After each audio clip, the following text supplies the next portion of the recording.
Rise and shine, mga ka-RSP, tuloy-tuloy ang ikot ng kapalaran ngayong araw. Narito na po ang araw-araw natin pinabang gabay, patnubay palala at prediksyon mula kay Master Hans Kua.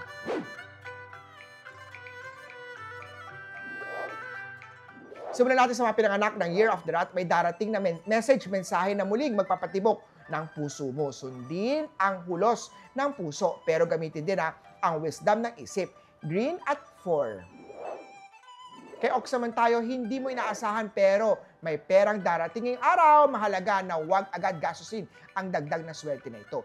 Blue at 7. Kay Tiger naman tayo, may sisimulang bagong project na may long-term benefit. Gawing passion at dedication ang sikreto ng success.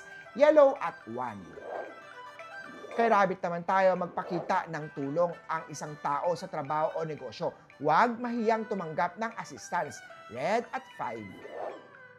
Kay Dragon naman tayo, hindi mo inaasahan ang kilig mula sa isang bagong koneksyon. Hayaang magbukas ang puso sa mga surprises.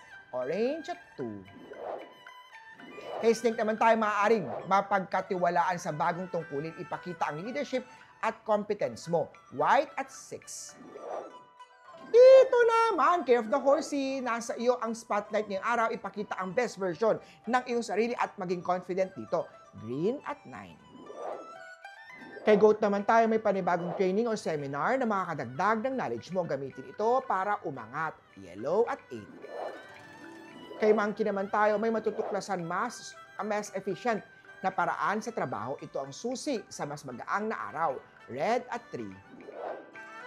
Kay Rooster naman, maaayos ang takbo ng trabaho kung susundin ang schedule. Disiplina ang tunay na susi.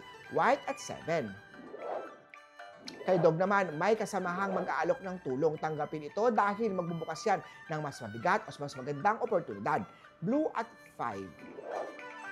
Kay Pig naman, maayos ang pakitungo sa team at mapapansin din ito ng boss. Ito ang daan sa matagal mo nang inaantay na promotion.